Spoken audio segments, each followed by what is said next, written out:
60.5 पे 2 5 और 2 भागे भाग कबड्डी में आ जाता है। तो यहाँ पर लिख देंगे 7.8 17.8 हो जाएगा आपका। ठीक है, इसके बाद आपको जो नेक्स्ट स्टेप बनेगा वो क्या बनेगा, वो ध्यान से समझना है आपको। तो देखिए नेक्स्ट स्टेप क्या बनेगा, नेक्स्ट स्टेप ये बनेगा कि मैं कराऊँ इसको इस प्रकार। तो देखिए 60 52 तो ये दशमलव नीचे 2 बिंदु लग जाएंगे। देखिए क्या बनेगा 60 52 और जैसे हम दशमलव भागेंगे तो नीचे 2 बिंदु लग जाएंगे। ठीक है, और नीचे 1 दशमलव है तो ऊपर 1 बिंदु लग जाएगी, तो ऊपर 1 बिंदु लग जाएगी और नीचे 2 बिंदु लग जाएगी। 178 और नीचे कितनी बिंदु 2 बिंदु लग जाएंगे, क्योंकि दो संख्या बाद दशमलव है तो 2 बिंदु लगेंगे। ठीक है, इस प्रकार सवाल बना, अब ध्यान से समझते चलना। इसके बाद हम क्या करेंगे, हाँ इसके बाद हम ये करेंगे एक बिंदु से एक बिंदु आपको दिखा रहा हूँ, आपको अगर कंफ्यूजन हो तो कोई दिक्कत नहीं है। तो आपको एक बिंदु से welcome back to my YouTube channel Nihar का मैथ स्टडी में आपका स्वागत है। आज मैं आपके लिए फिर से एक नया टॉपिक लेकर आया हूँ, जवाहर नवोदय विद्यालय कक्षा 6वीं में प्रवेश हेतु, जो आपको सपने को करेगा एकदम साकार और आपका जो भविष्य है एक जाएगा एक उन्नति की ओर। तो चलिए आप बने रहिए इस वीडियो के अंत तक। मैं आज आपके लिए जो कि अध्याय 3 के अंतर्गत दशमलव भिन्न डेसिमल फ्रैक्शन लेकर आया हूं, जिसमें आपको एग्जाम में 2 या 3% तो कम से कम आपको देखने को मिलते हैं, जो आज आपको 3% तक आपको क्लियर करवाएंगे। तो चलिए आप बने रहिए टॉपिक के अंत तक। तो टॉपिक को आप स्किप मत करना, वीडियो के अंत तक आप बने रहिए।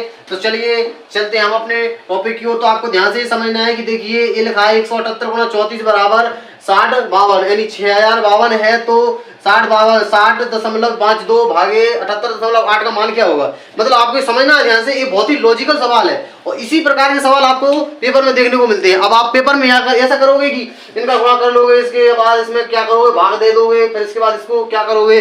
तो ये बहुत ही लॉजिकल सवाल है। अगर आपको ध्यान से अगर वीडियो में आप अंत तक बने रहना तो आपको ये बहुत अच्छी समझ में आएगा कि इसमें कितना अच्छा लॉजिक छुपा था। ये बहुत ही लॉजिकल सवाल है। तो आपको ऐसे ही सवाल आपको एग्जाम में देखने को मिलेंगे और एग्जाम में आप ऐसे सवाल मिलेंगे तो आप गुणा करोगे, आपका टाइम बर्बाद हो जाएगा। तो आपको टाइम बर्बाद ना करते हुए आपको ऐसे सवालों की ओर चलना है जो बहुत ही लॉजिकल और बहुत ही इंपॉर्टेंट दृष्टि से देखे जा सकते हैं और इन्हें कुछ ही सेकंड में इनको हल कर सकते हैं। ठीक है, तो वीडियो के आप अंत तक बने रहिए और अगर आपको वीडियो अच्छा लगे तो लाइक कर दीजिए और नहीं करना तो कोई दिक्कत नहीं है। ठीक है, तो चलिए सवाल को चलते हैं हम अपने सवाल की ओर। तो आपको ध्यान से समझना है। तो देखिए ध्यान से लिखा है 178 और 34 और 60 52, ध्यान से समझना।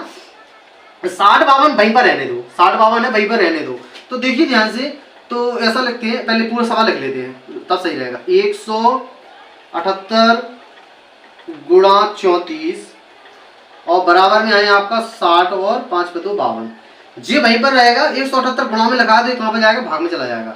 तो 34 हमारा यहीं पर रहेगा और 60 52 और बटे में आ जाएगा आपका 178।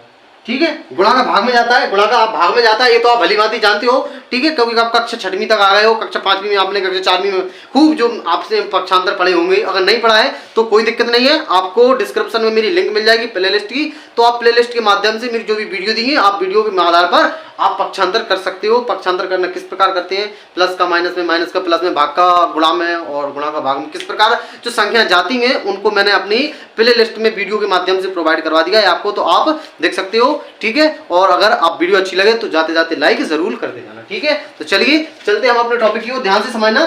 तो देखिए 60 52 178 लगा है। अब हम अपने अभी तो मैंने यहाँ पर सॉल्व किया है, अब सवाल की ओर चलते हैं। सवाल क्या है, सवाल ये है, सवाल तो ये था, अभी तो हमने सवाल बनाया है। अब देखिए यहाँ से समझना ध्यान से, चूंकि लिखा क्या है 60 52 60.5 पे 2 5 और 2 भागे भाग का बटे में आ जाता है। तो यहाँ पर लिख देंगे 17.8 यानी 17.8 हो जाएगा आपका। ठीक है, इसके बाद आपको जो नेक्स्ट स्टेप बनेगा वो क्या बनेगा, वो ध्यान से समझना है आपको। तो देखिए नेक्स्ट स्टेप क्या बनेगा, नेक्स्ट स्टेप ये बनेगा कि यहीं पर मैं कर रहा हूँ इसको इस प्रकार। तो देखिए 60 52 तो ये दशमलव नीचे 2 बिंदु बढ़ जाएंगे। देखिए क्या बनेगा 60 52 और जैसे हम दशमलव भगाएंगे तो नीचे 2 बिंदी लग जाएंगी। ठीक है, और नीचे 1 दशमलव है तो ऊपर 1 बिंदी लग जाएगी, तो ऊपर 1 बिंदी लग जाएगी और नीचे 2 बिंदी लग 178 और नीचे कितनी बिंदी 2 बिंदी लग जाएंगी, क्योंकि दो संख्या बाद दशमलव है तो 2 बिंदी लग जाएंगी। ठीक है, इस प्रकार ये सवाल बना, अब ध्यान से समझते चलना। इसके बाद अब हम क्या करेंगे, हाँ इसके बाद हम ये करेंगे कि एक बिंदी से एक बिंदी मैं आपको दिखा रहा हूँ, आपको अगर कंफ्यूजन हो तो कोई दिक्कत नहीं है। तो आपको एक बिंदी से एक बिंदी कैंसिल कर देना है। अब देखिए सवाल बनता क्या है, कितना सुंदर सवाल बना, अब ध्यान से समझना। तो जो सवाल बना वो क्या बना, वो सवाल बना 60 52 और बटे में क्या आ जाएगा आपका 78 80 आ जाएगा। कितना, तो अब ऐसा कर लेते हैं 78, ऐसा 1 मिनट इसको मैं सही से लिख लेता हूँ, 100 कितना आ जाएगा 78 और गुणा एक बिंदी लगी है जिसको हम 10 लिख लेते हैं। इस प्रकार कोई दिक्कत नहीं है क्योंकि उसमें इसमें गुणा होगा तो वो एक बिंदी आ जाएगी। ठीक है, अब आपको ध्यान से समझना, देखो 60 52 बटे 78, 60 52 देखिए ध्यान से इतने का मान। अब मैं आपको एक रेड पेन से बता रहा हूं, समझने का प्रयास करना। देखिए इतने का मान क्या लिखा है, इतने का मान क्या है, इतने का मान देखिए 60 52 बटे 178 का मान क्या है, 34 है। नहीं देखो 34 बराबर 60 52 बटे 178 है, तो हम इतने की जगह हम कितना रख देंगे, 34 रख देंगे। बस यही सवाल है हमारा, यही तो इसलिए तो मैंने आपसे बोला था कि लॉजिकल सवाल है। तो जो नेक्स्ट स्टेप बनेगा वो क्या बनेगा, इसकी जगह कितना आ जाएगा आपका 34 आ जाएगा और बटे में कितना लगा है आपका 10 का इसमें भाग लगा देंगे तो अगला जो नेक्स्ट स्टेप बनेगा वो क्या बन जाएगा 3.4 और यही तो आपका आंसर है ना। बहुत ही सिंपल था ना। तो मतलब इसकी जगह हमने कितना रख दिया 34 रख दिया और बटे में हमारा 10 है, बटे में 10 आ गया, 10 का हमने भाग लगा दिया डायरेक्ट 3.4 और यही आपका आंसर हो गया। तो देखा आपने ये कितना लॉजिकल सवाल था जो आपको कुछ ही समय में हो गया। क्योंकि मैंने आपको समझाया है इसलिए ये थोड़ा मतलब टाइम लग गया, लेकिन आप इसको 2-3 बार प्रैक्टिस करोगे तो आपको बहुत ही अच्छी समझ में आ जाएगा। ये बहुत ही अच्छा लॉजिकल सवाल है। ठीक है, ऐसे ही सवाल आपको पेपर में भी देखने को मिलते हैं। वो थोड़ा क्या घुमाने का प्रयास करते हैं, आपका थोड़ा टाइम बर्बाद हो, लेकिन आपको टाइम बर्बाद ना करते हुए आपको इस प्रकार ऐसे का लॉजिकल सवाल को और चलना है जो आपको ऐसे लॉजिक सवालों को समझकर आपको तुरंत सवाल को कर देना। ये सवाल शायद आया हुआ क्वेश्चन है, मैंने शायद आया हुआ क्वेश्चन को उठाया था। ठीक है, तो ये बहुत ही इंपॉर्टेंट सवाल था, तो इसको आप ध्यान से एक बार और समझना तो आपको आ जाएगा। चलिए सवाल नंबर नेक्स्ट आपको ध्यान से समझना है। तो देखिए 4 दशमलव, तो आपको ध्यान से रखना है, दशमलव वाली संख्या को जोड़ के रखना है और दशमलव उस वाली संख्या को उस वाली तरफ से जुड़ेगी।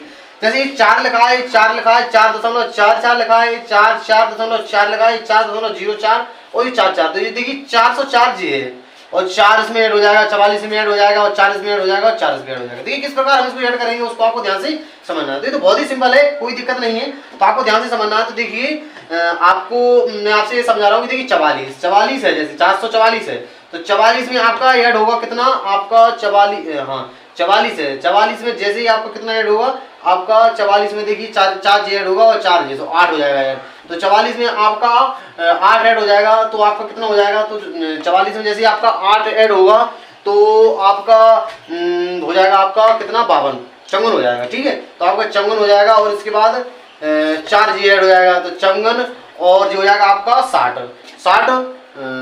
नहीं होगा। तो देखिए मैं आपको समझा रहा हूँ किस प्रकार ऐसे कर लीजिए, आप ऐसा कर लीजिए, इसको जिस प्रकार जोड़ते हैं उस प्रकार जोड़ लीजिए, ध्यान से समझना।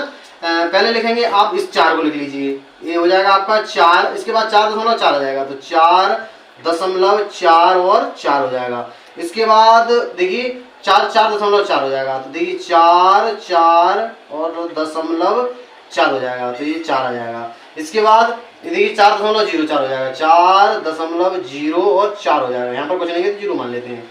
इसके बाद ये 4 हो जाएगा तो देखिए 4 और 4 हो जाएगा। इसको आप जोड़ लीजिए ध्यान से और इसके बाद 0 लग लीजिए, इसके बाद 0 लग लीजिए, ऊपर 0 लग लीजिए, इसको 0, मतलब आपको जोड़ने में तकलीफ नहीं होगी। ठीक है, तो देखिए 4 और 4 हो जाएगा आपका 8 और 4 और 4 हो जाएगा आपका 8 दशमलव आ जाएगा। ठीक है, इसके बाद आपका देखिए 4 4 4 दूनी 8, 4 3 12, 4 4 16, 4 5 20, 20 का आपका 0 हो जाएगा और देखिए 4 4 4 दूनी 8 और 2 0, फिर 0 हो जाएगा, 4 और 1 हो जाएगा आपका 5।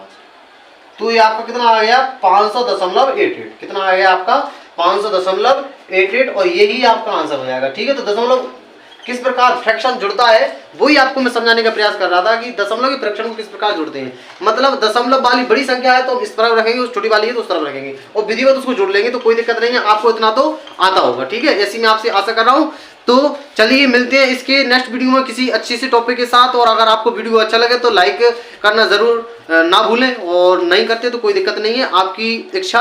तो चलिए इसके मिलते हैं हमें नेक्स्ट वीडियो में किसी नेक्स्ट टॉपिक के साथ। तब तक के लिए आप अपनी मेहनत जारी रखिए और कक्षा 6वीं में प्रवेश हेतु आप अपनी जो स्टडी है उसको आप और डबल कर दीजिए, आपका एग्जाम नजदीक है। तो चलिए मिलते हैं इसके नेक्स्ट वीडियो में किसी अच्छे से टॉपिक के साथ, और मैं आपके जो उज्जवल भविष्य की कामना करता हूं। तो खुश रहिए, मस्त रहिए और मुस्कुराते रहिए, मेहनत करते रहिए। धन्यवाद।